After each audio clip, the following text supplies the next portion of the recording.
Good morning, good afternoon, good evening. Welcome to our webinar, How to Make Your Emoji Proposal the Best That It Can Be. My name is Alongo Charan, and I'll be making introductions for today's event before passing the session over to our moderator, Jennifer Daniel. The next hour will be handled by our emoji experts, starting with a brief discussion of background information, followed by a Q&A in which they address as many of the submitted questions as they can. So let me introduce you to our webinar team. Jennifer Daniel is the chair of the Emoji Standard and Research Working Group. Samantha Sunny is a volunteer with the Emoji Standard and Research Working Group. Wilder Wells is the Emoji Standard and Research Working Group Program Manager. Karen Dawson is the Community Engagement and Events Manager at Unicode. And I'm Ilungo Charan, the Vice Chair of the Community Engagement Team at Unicode. Let's get started. Thank you, Alongo. We are so happy to be here. Where's a good place to start? Probably should explain what the Emoji Standard and Research Group is. We are a group of tenacious volunteers who are responsible for the technical implementation of emoji character encodings. The ESR, well, we drive the strategy and the guidelines for new emoji to make sure they are relevant and continue to meet the demand of digital communications. Lately, we've been working on improving the process as it relates to reviewing proposals, which is why we're here today. The Unicode standard has grown a lot since 2010, right? We've gone from 700 emoji to over 3,000 in a very short period of time. So despite this exponential growth, you may have noticed that less and less emoji are getting encoded these days. As we learn more about how emoji are used, the benchmark to advance them has become substantially higher as a result. The emoji that are shared the most frequently share some common attributes compared to the emoji that are unused and collecting some dust in our keyboards. So here are the most popular characters per category according to data collected by the Unicode Consortium. We found that emoji that can be used in multiple ways are used by far and large way more than emoji that are very specific and try to reproduce reality. For example, fire emoji. It contains multitudes. It is spicy. It is heat. It is sexy. Yes, and also can literally represent fires. The most frequently used object emoji isn't even an object. It's music notes. It's a symbol to represent all music, not one particular type. Further, the most popular flag isn't a country or identity flag. It's a red flag. So another characteristic that these emoji have in common is just how they're all really visually distinct, especially at small sizes. And that's really important. This means that they can be used with confidence, both as the person sending the emoji and the person receiving it, that they will understand what they are seeing and looking at. So with that in mind, what better way to introduce our panelists today, Wilder Wells and Samantha Sunny, who are Emoji Standard and Research volunteers, by asking them to share their most vulnerableness by their most recently used emoji. So thank you, Sam and Wilder, for joining us today. I feel like we could spend the whole hour just on these 3 screenshots.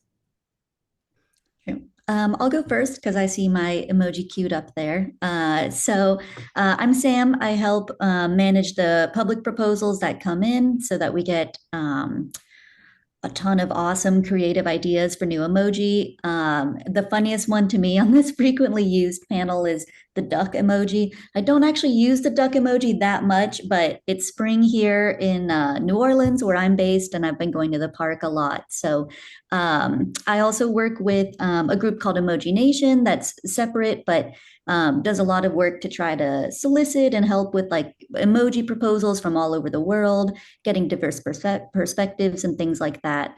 So that is where I fit in. Wilder? Hi, I'm Wilder, program manager for the Emoji Standards and Research Group here.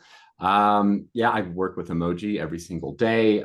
It's always fun to see what the traces are that we leave behind here. And cowboy, duck, all of these up here tell a pretty universal story, but lovely to be joining here today. You guys both have duck. You've been texting each other. I feel like that's funny. Yeah. Okay, awesome. Well, that's probably a really good segue to, also, I'll acknowledge a couple things before we get into, we've already gotten into it, but we got a lot of great questions. So first, a thank you to everyone who took the time to send in questions. And the second thing is we have limited time. So there might be times where I might cut our answers short so we can move on to the next question. So I'm not trying to rush Sam or Wilder here, but I want to make sure we can get through as many of these questions as possible. So with no further delays, Wilder, what type of proposals does the ESR review? Yeah, well, best to start with what we don't review and narrow it down. So if your idea is any of the following, do not expend energy to submit a proposal, but everything else, please send our way. So there's some categories that are now auto-declined, which are listed here and on the site. All these are not suitable for emoji encoding, and there's some good reasons for not including any of these in all keyboards. Remember, encoding is permanent, so once an emoji is added, it's not removed. You can imagine how complex and efficient, confusing it would be to have every brand logo, meme, location, sign, symbol, person, image built into every keyboard. As Jennifer mentioned, that is not the goal or purpose of emoji. There are a lot of ways available to represent these ideas. Many apps have the ability to upload custom emotes for specific platforms. Images are freely sourced and created to express specific needs. Emoji are meant to be more general, universal, and timeless. After all, you don't need to have the specific brand of shoe available on all keyboards, but the concept of shoe is general and universal enough. If you require an exact image, it would not make a good Unicode emoji either, as every platform will render it in the style of their own emoji font. Also, we'll be discussing flags more in depth later, but as of 2022, Unicode no longer accepts proposals for any flags and rather follows the ISO 3166-1 two-digit code. So think top-level internet domains. Flags with this designation are already added automatically, so there's no proposal needed. One recent example of this is the island country of Sark, which recently received a two-digit country code CQ from ISO and will be added to Emoji 16.0 next year. All these are defined, if you go to the next slide, along with the rest of the guidelines and link to the submission form we'll be discussing today at unicode.org/emoji/proposal. Also linked in this QR code here. I love that you started with what we don't accept, because it is much shorter list than what we do accept. So that's very helpful. Thank you, Wilder.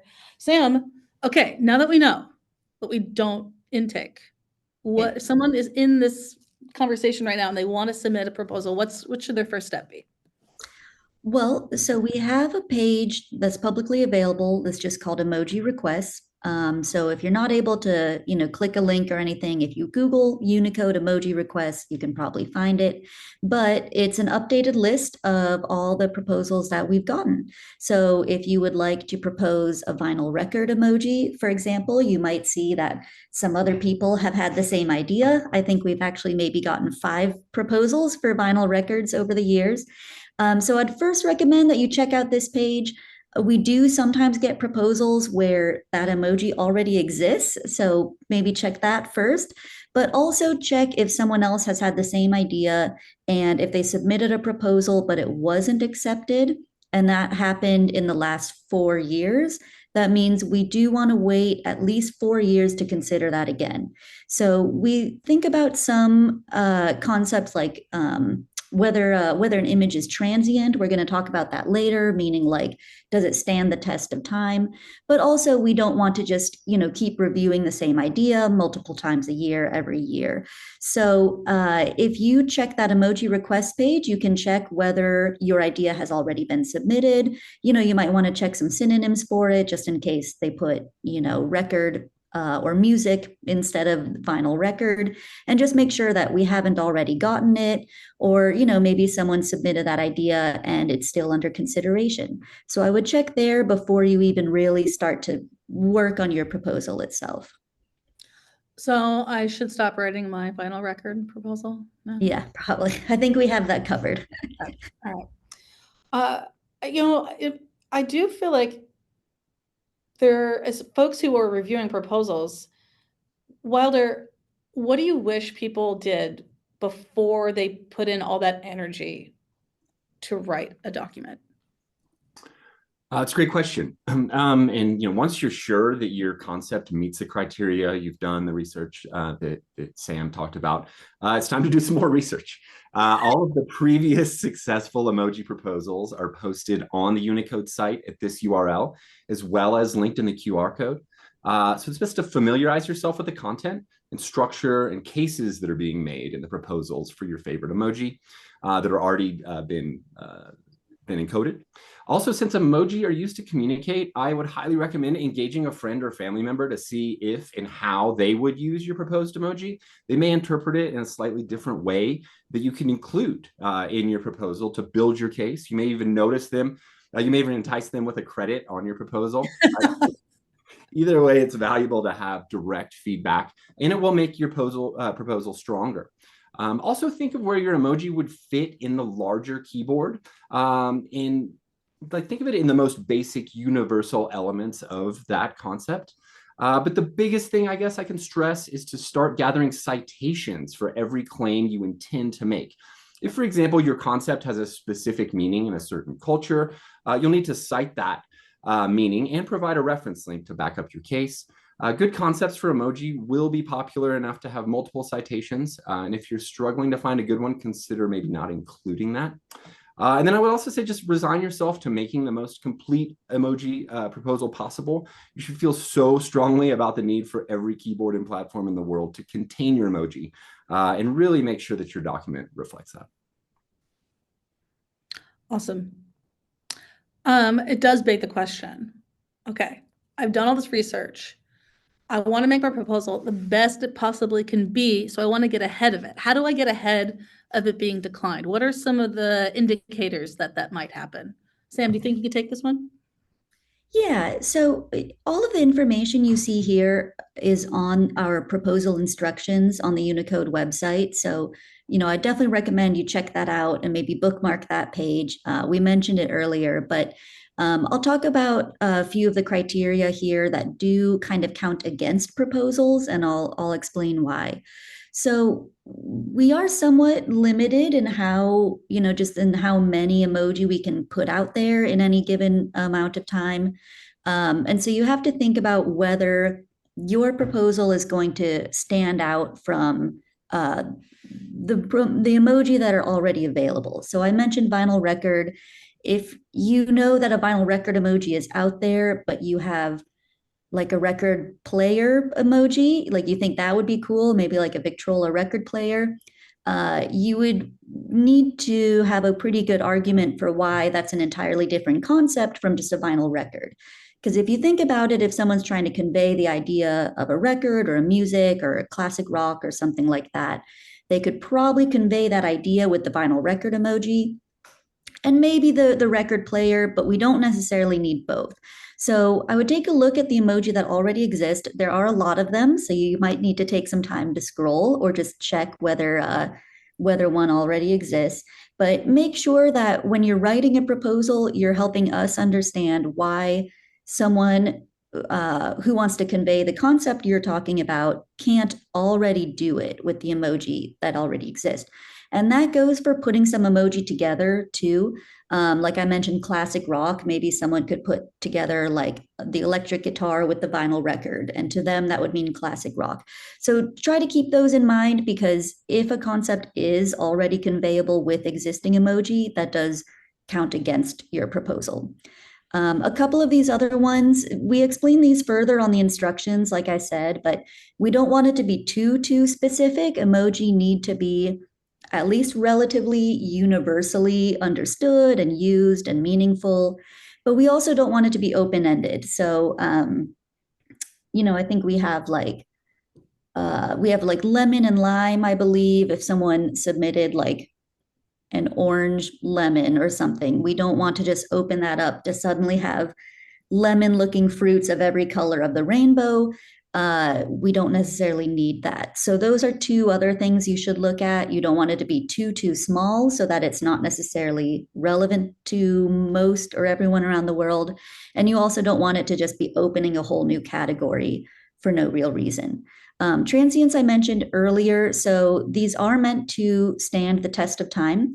So you should be able to help us understand how old this image is, that, help us understand the image isn't going to change anytime soon.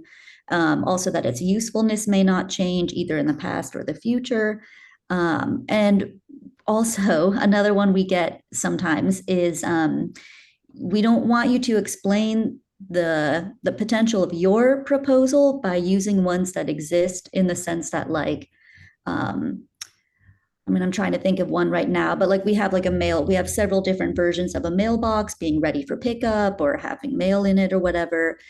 Just pointing that out doesn't necessarily mean that we're going to be convinced that we want like a mailbox that's partially open as opposed to fully open or something. So you should definitely look at existing emoji in the sense that if emoji already exists, we don't necessarily need another version of it.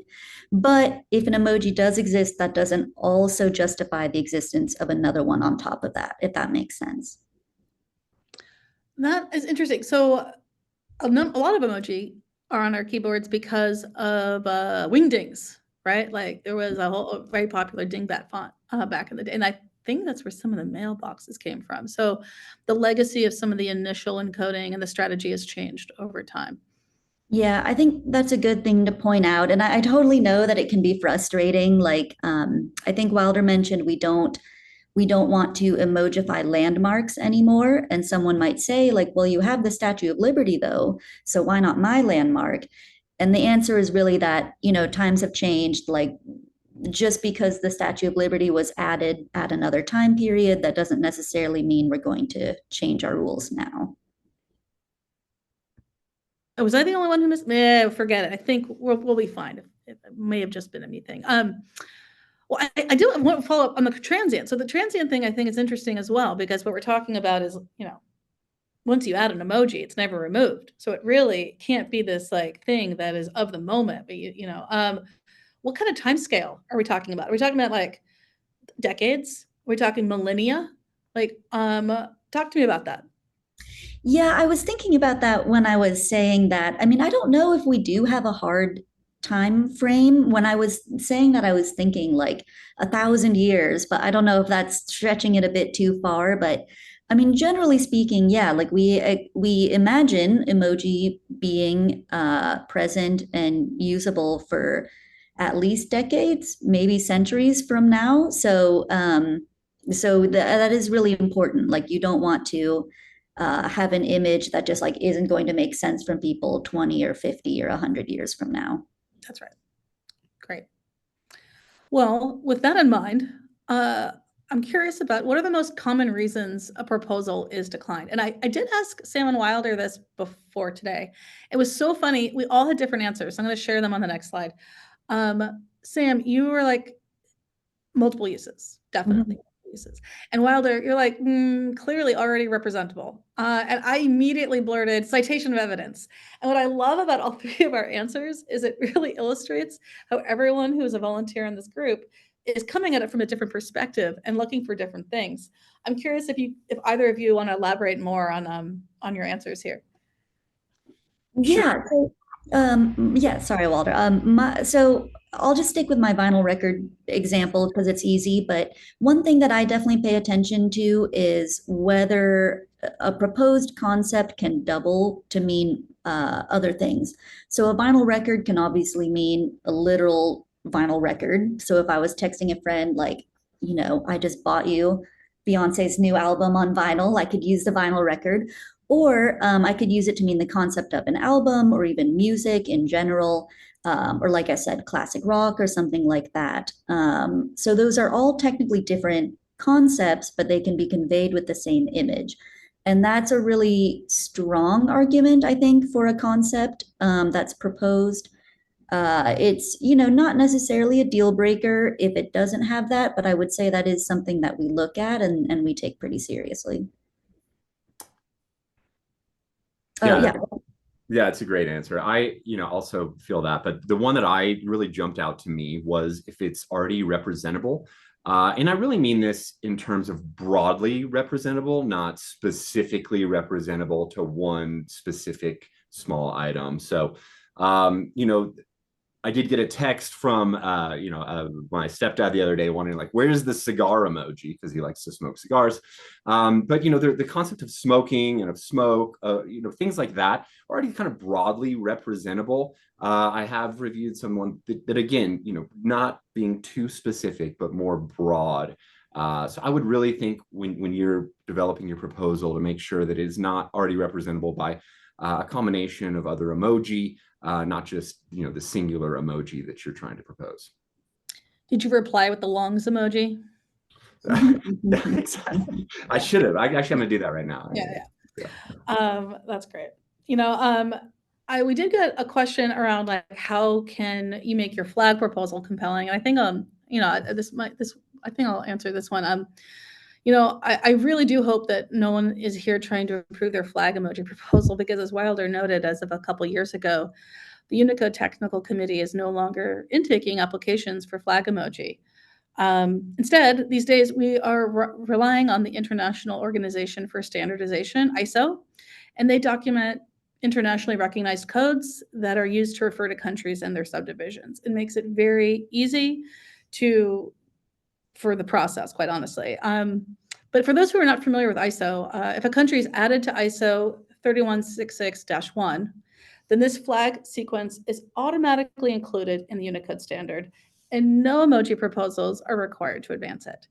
If a subdivision is added, it's added to ISO 3166-2, and those are not automatically added because subdivisions are beyond the scope for inclusion, right? So as an example, there are over 5,046 codes defined in ISO 3166-2, and that is more than all of our emoji that are currently encoded today, just for subdivisions. Fortunately, you don't have to rely on Unicode or ISO to wave flags, right? Anyone can make a GIF or a sticker or a meme or a photo or a short form video. And largely that's, I think, the most effective way of having flag representation in digital form. I do think that this is probably a good time to talk about our intake a little bit. So we have this amazing spreadsheet that's available online that documents all the proposal documents that have been received and their status. And one of the questions we received was asking, what is this prioritization pending status that I see on the spreadsheet? What needs to be done, and why are some of them on there for 5 years? Yeah, I can talk about this one. So this is the page I mentioned earlier. It's called Emoji Requests. So if you're looking for it, you can just Google Unicode Emoji Requests, and you should be able to find it. But you'll see a table of all the proposals we've gotten, and some of them actually have a status called prioritization pending. So I know that might be a little bit of a confusing phrase, but what it just means is we have received this proposal and it did meet our criteria for being considered. So you can see we've got Bigfoot we received in 2021. Someone turned in a proposal for Bigfoot, and it was a convincing enough proposal, and they followed the instructions carefully enough that we took it in, and we're keeping it for consideration. So if there's anyone in here who has been wanting to submit a Bigfoot proposal, I guess I kind of have bad news for you in that we already have it and we're already considering it. So if you did turn in a Bigfoot proposal or anyone that says prioritization pending on here, I think we probably wouldn't consider it just because it's already been covered. Like we already have it under consideration. I think we got a question about why some emoji can stay on in that status for so long. Like you can see Bigfoot came in 2021, just 3 years ago now, or 2.5 years ago. The answer is basically we're still just considering it. I mean, we only release a certain number of emoji every year. So it basically means that we've received it and it's in the running. That seems more like good news than bad news, right? Because right, yeah. If you're a Bigfoot fan, the good news is. Awesome. Thanks for clarifying that. Okay, I have an idea for an emoji. I think it's going to be great. I have all these ideas for how people hypothetically could use it. Will you take my word for it?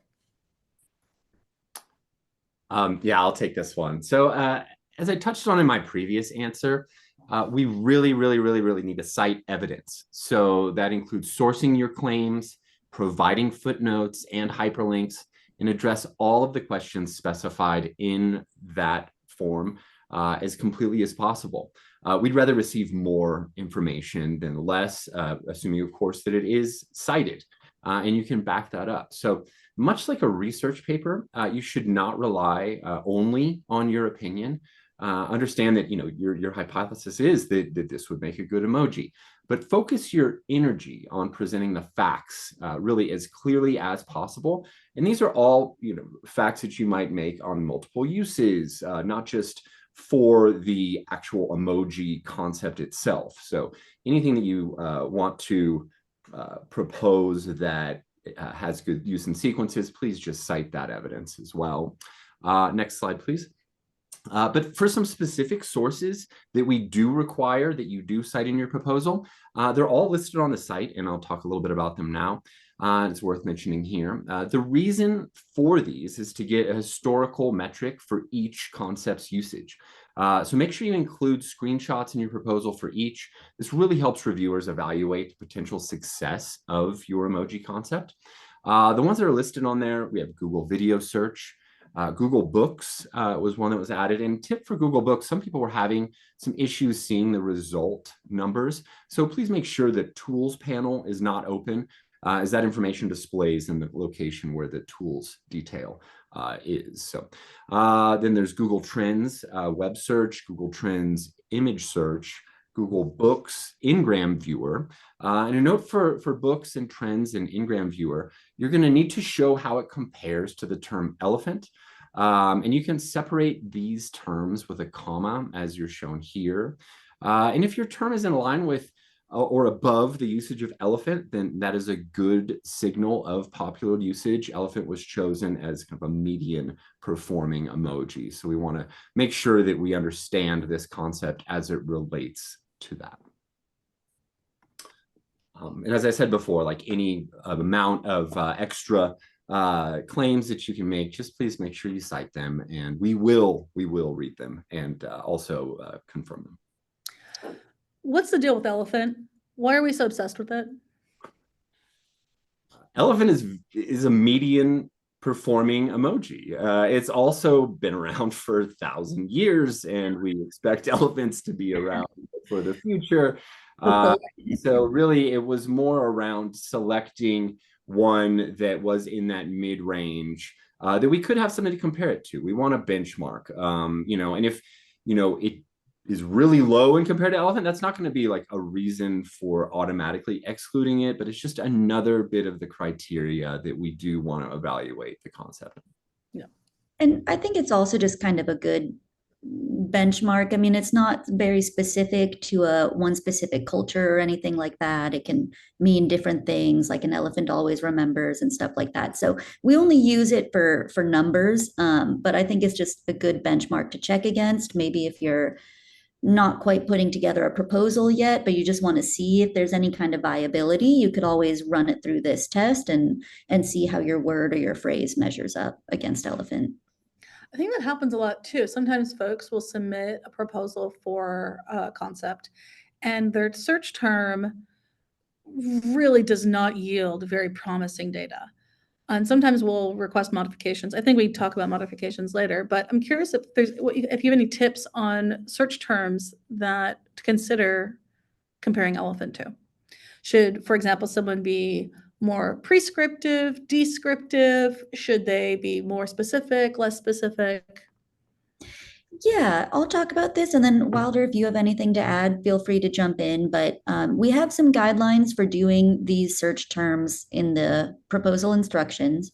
For example, if you have a 2-word emoji, you're going to want to use a dash in between the 2 words, or a hyphen, I guess, in between the 2 words when you're running your actual search. In some cases, we actually want you to differentiate the search term from like another use of that word that isn't related to the emoji. We'll see an example of that when we talk about the Phoenix proposal, which is coming up in a minute. I can show you an example of what I'm talking about, but we have some pretty detailed instructions on how to do this on the instructions page. I know it can be a little bit confusing, so we did try to make that as clear as possible. Yeah, and I also would just add that you're trying to show a real broad usage of your term. So this goes back to some of that criteria for inclusion that we discussed. So anything that you can do to broaden the term, to make it more universal, to make it more understandable, use those terms. And if you want to include some of these additional like terms just to see how those perform historically versus elephant, please do that. It just adds a little bit more context for the reviewers. Great. So we have all our documents. We have the criteria for inclusion. We have documents for the criteria for exclusion. How can I submit a proposal? So do not email the proposal, but as we mentioned before, a formal proposal can be submitted via the submission form, which is always required. It is available on our guidelines page, as mentioned before, also included here in this QR code.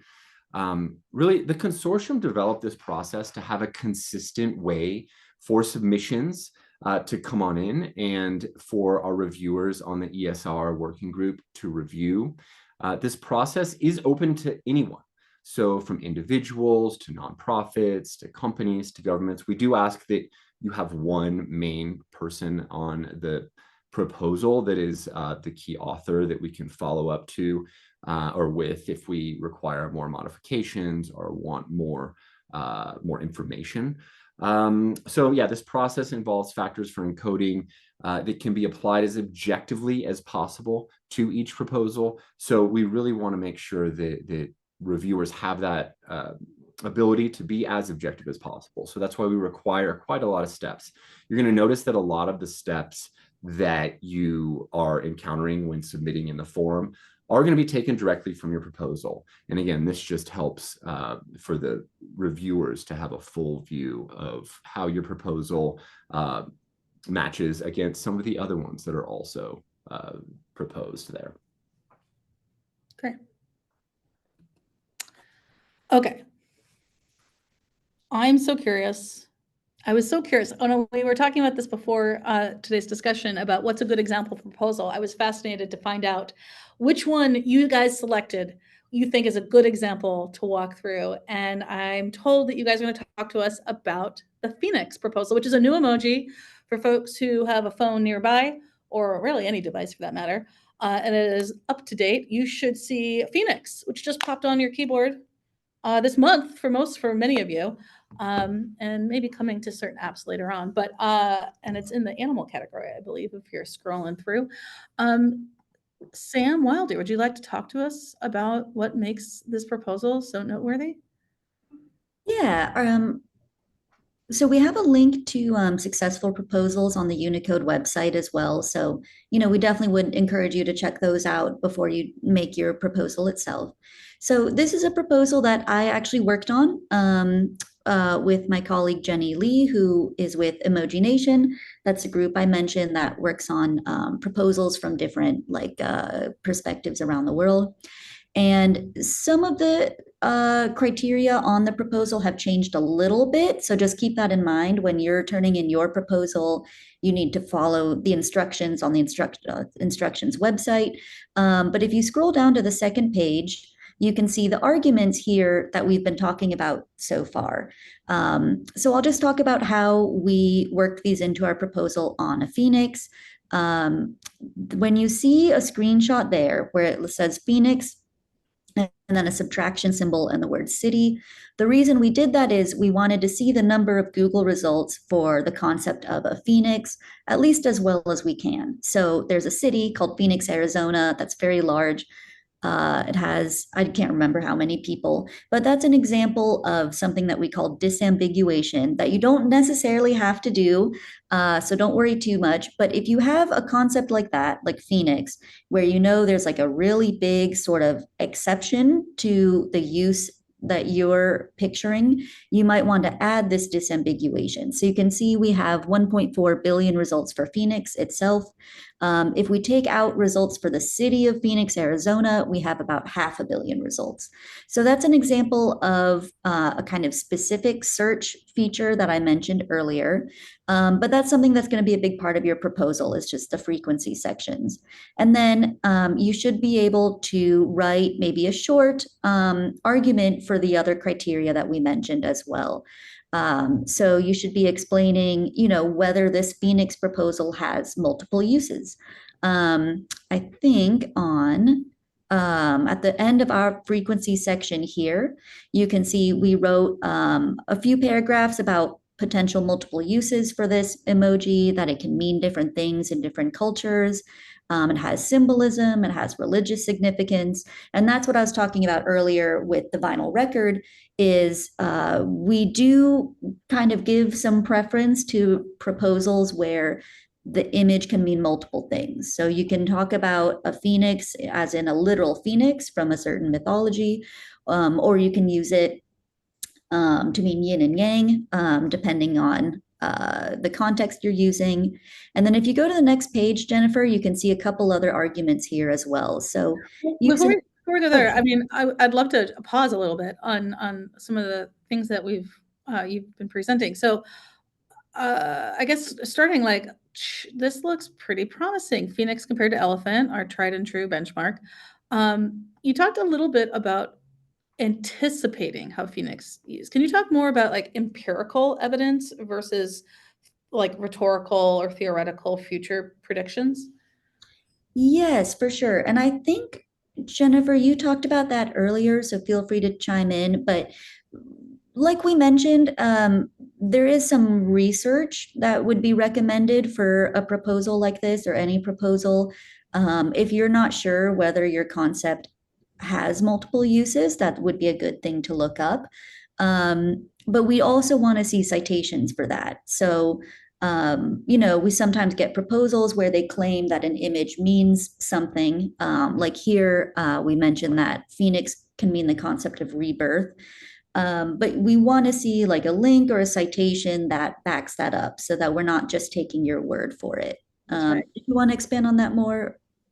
Well, I think of note of this proposal that we're looking at is that the multiple uses aren't just showing Phoenix over and over and over again. We have very distinct concepts here, right? We have something about rebirth. We have something about power. We have literal representation. And I think that is a strength of this proposal in the multiple uses. And what I love about it is that there is a concept of Phoenix, like in many parts of the world, throughout not just contemporary history, but ancient history as well. I think you get into that later in the proposal with some more evidence. We'll get to that. I think we're in use in sequences now. So let's take a look at that. Yeah, use in sequences isn't something that we've talked about in this webinar so far, but it is something that we look at. So again, we have all of this explained on pretty detailed instructions list on the Unicode website. But another thing we'd like you to explain is whether your proposed emoji can be combined with another emoji to mean something new. So here we have some different meanings in Chinese and Japanese cultures, for example, where if you combine the phoenix with an existing emoji, it doesn't need to be an existing emoji, it can mean something entirely new. So you aren't necessarily going to have that for your proposal, but it's definitely something we'd like you to consider.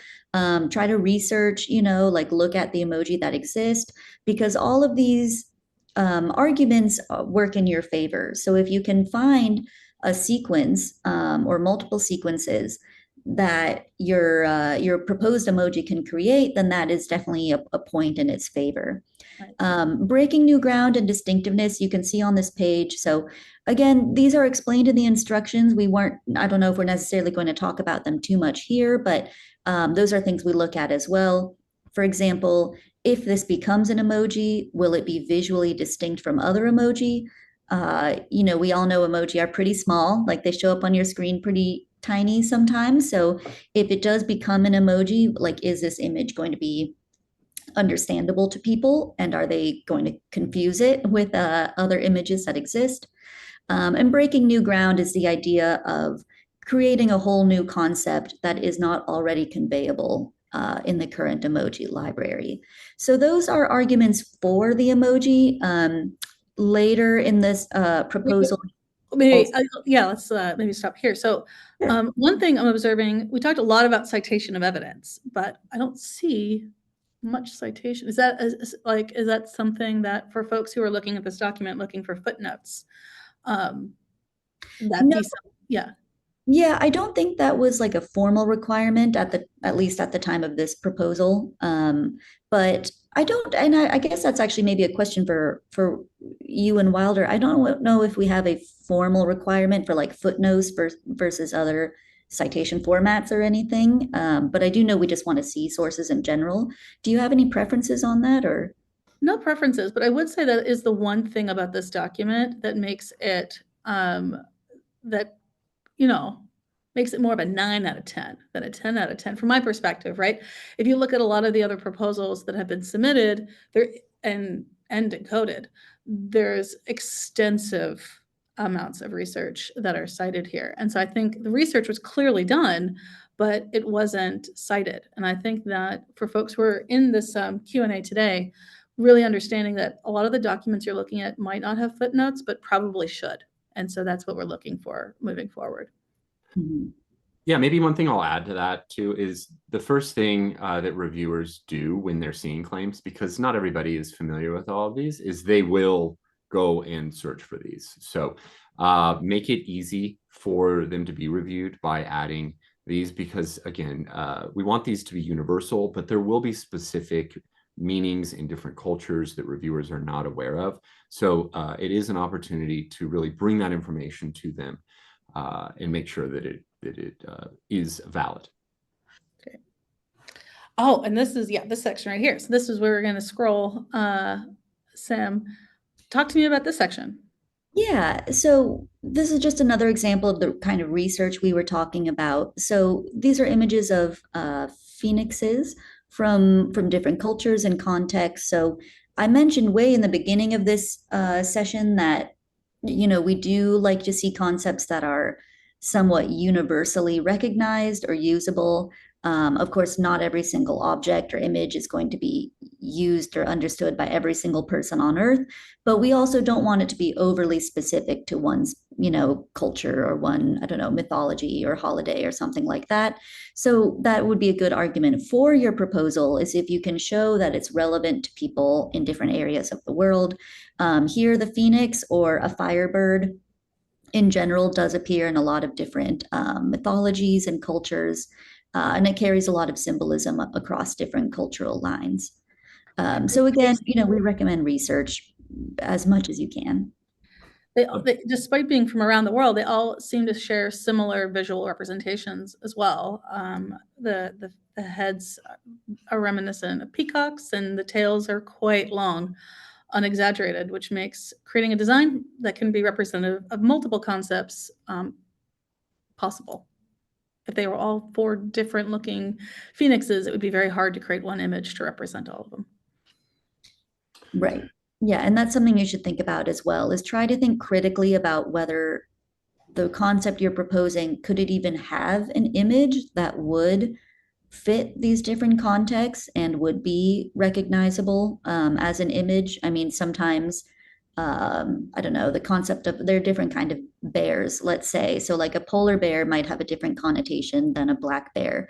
And if your proposal is for a bear, that's something you should think about. Like if you're proposing a bear emoji, which we have, so don't propose it, but you know, you might not want to be say that it represents you know, the North Pole, if the image is going to end up a black bear, because that won't represent the North Pole. So you do want to think about, you know, whether the concept can really have an image that will represent all of these things. Right. Also, I have a question. I get this every once in a while, but do you have to draw your own sample image? Can you just put in a photo and hope someone else designs it for you? So you don't have to create your own. You can turn in an image as long as it's free of like copyright and usage rights issues. So if you're not familiar with how to find something like that, there are resources online. I don't believe we can take or consider proposals where the image is actually copyrighted. Like you can't just like steal somebody's art. You at least need their permission, or it just has to be some kind of copyright-free image that at least helps us understand what you're going for. Or you can draw it in Illustrator or something if you're capable. I'll just add to that too. Yeah, really shrink it down to the small size that, and look at it with other emoji that are that same size and type, just to see, does it really stand out? Also, use your friend that I was talking about before and show it to somebody without any context and be like, what is this? Would you use this? And let them, if they don't understand what it is alone, then maybe see what it looks like with everything else. Maybe that's another clue, but all of those would be good indicators that you might want to make sure you refine down your image a little bit more. Again, these images are going to be rendered in different styles based on the platform that they're in use there. So really spend time to find that image that will make that good emoji. And then one other thing I would say about during the research, a lot of these things are all very positive, but sometimes through the research, you can find, and this is especially true with some of the hand gestures, that there are negative connotations, and these are global and universal. And so you want to make sure that doing that scrubbing of the research, it doesn't come up with something that's going to offend a large amount of people. So all part of the research and narrowing down that image as well to make sure that it is truly representative and distinctive and is not offensive. Great. All right, let's scroll on to completeness. I don't think we got to completeness earlier, did we, Sam? No, so this may or may not be relevant for everyone's proposals, but sometimes we get a proposal where it completes a set, like we have a whole set of, is it like the phases of the moon, I think is a set. So if you see, for example, we have one phase of the moon that's missing, you could say like this would complete this set. In the case of Phoenix, I personally would say this is kind of an argument for completeness. It's not necessarily the strongest argument, and also not every argument you're going to have is going to be the same level of strong or just maybe kind of covering your bases. In this case, there is a meaning of yin and yang in some cultures with the dragon and the phoenix. So that was an argument that we had that it could complete that set. But these are all just arguments that you put before the committee and then they take into account. And they may disagree with you, or they may think that's a great argument. So I know we have a few minutes left, so I can talk about the factors for exclusion. I talked about those in general earlier, so I can talk about how they appear here in the Phoenix proposal. But Jennifer, I'll defer to you if you want to take questions, or should we go through these? Oh, I've been incorporating questions as we've been moving along. Okay. Perfect. Okay, so I will talk about these briefly. So I mentioned overly specific and open-ended earlier. So we don't want to see proposals that are extremely specific in the sense that many people or most people are not going to know what that is, or it might not have relevance to them. In this case, I think the Phoenix proposal does demonstrate that it's relevant to a lot of people around the world, and it has a lot of different meanings. Again, open-ended, we also don't want to see a proposal that is going to just sort of birth a whole series of proposals along the same lines that don't necessarily add new concepts to the library. So that's something to think about when it comes to the open-ended argument. And again, these are all explained on the instructions online. And then a few others we have are already representable, which I know Wilder mentioned earlier. You do want to think pretty critically about yourself. Try to question yourself as to whether, the concept you're talking about is actually conveyable with existing emoji. For instance, if someone put together 2 or 3 emoji together, could they maybe convey the concept you're talking about? If so, that would actually be, a point against the concept. And then transients we talked about earlier as well. You don't want to have an image that's not going to make sense in 10 years. So this proposal, like we said, is a couple years old. So the instructions have changed a little bit. Like you see logos here. Wilder talked about that in the beginning. If something is a logo, I think it's not really eligible for a proposal. So just check out the instructions. This information may not need to be in your proposal. I think currently you don't need to explain the logo concept. I believe that's right. But yeah, so this is an example of what a proposal looked like a couple years ago. But if you ever have any questions or doubts, always just go back to those instructions. So let's go to Already representable. Oh, look, there's a footnote. See, not bad. Why is it not already representable with bird and fire?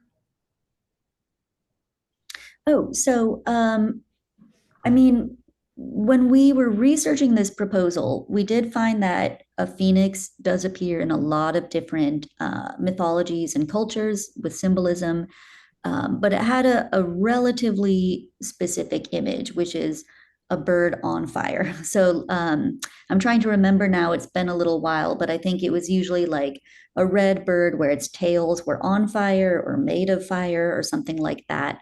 And if you look at that Zwitch sequence, which is the blue bird and the fire symbol, doesn't really have the same meaning. I mean, to me specifically, the little blue bird doesn't really evoke a phoenix. And so we do have that as a fallback, and that can be an option for some proposals where if your device doesn't have the latest emoji, it doesn't have Phoenix, and you use that, then maybe in the context of how you use it, it at least has this sort of fallback method where it's showing you a bird and fire. But in general, I mean, like that bird kind of looks like the Twitter bird to me. It doesn't really evoke a Phoenix. So that's something that you would want to show in your section where you talk about whether a concept is already representable.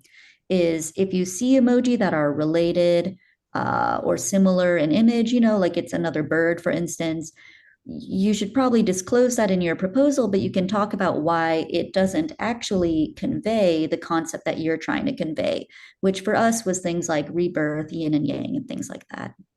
Yeah, I think that's the important distinction here, right? Because it's not about how this bird doesn't look like Phoenix. It's about conveying its multiple meanings of rising from the ashes, of yin and yang, of power. And I think that's an important distinction here because we can't reproduce everything that exists in the real world. And so it's less literalness around being already representable and more about the concept being already representable. And it does seem that we're talking about millennia here for the transientness, right? We're not talking about just the like since the 1930s. We're talking about 5th century BC. I think that is probably a great strength of this document as well. Yeah. I suppose that's not a question, is it? I mean, that kind of covers the Phoenix proposal. I mean, if we want, we can talk about it a bit more. I know we have a few minutes left, so I'll just kind of defer to you guys. If you have any other questions or anyone has any more questions, we can go over those as well. Well, I think we only have 5 minutes left, and that means we kick it back to Alongo.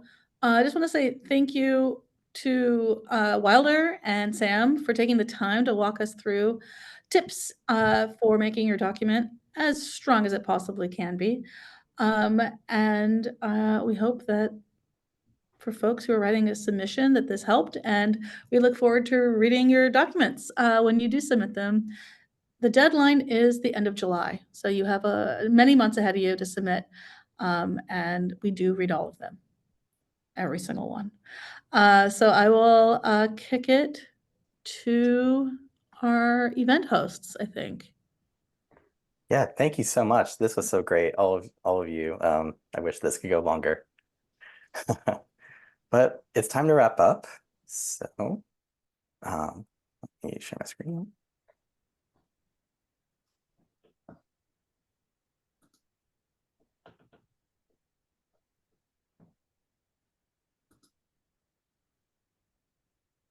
And so here are useful links to information on the Unicode website for how to submit emoji proposals. And as a reminder, the emoji proposal submission period is already open, and it will close at the end of the day on July 31st. I'd like to acknowledge and thank the organizational members of Unicode that support the work that happens at Unicode, which includes the emoji standardization, as you heard today. And now I would like to thank I'd like to thank Jennifer, Wilder, and Samantha for sharing your insights with the answers in the Q&A. That was absolutely wonderful. Thanks to our logistics team today and leading up to today for making this event possible. And finally, thanks to all of you in attendance for making this event a success. We plan to have recordings for this event available in the coming weeks. A survey will be sent out within 24 hours of this event for any feedback that you'd like to share. For general questions regarding Unicode, please visit home.unicode.org. And for additional information after proposal submission, go to the link unicode.org/reporting.html. We hope you stay connected with more information, future events, and please feel free to share any information that we shared with you today. So have a great rest of your day or evening. Goodbye. Thank you, everyone.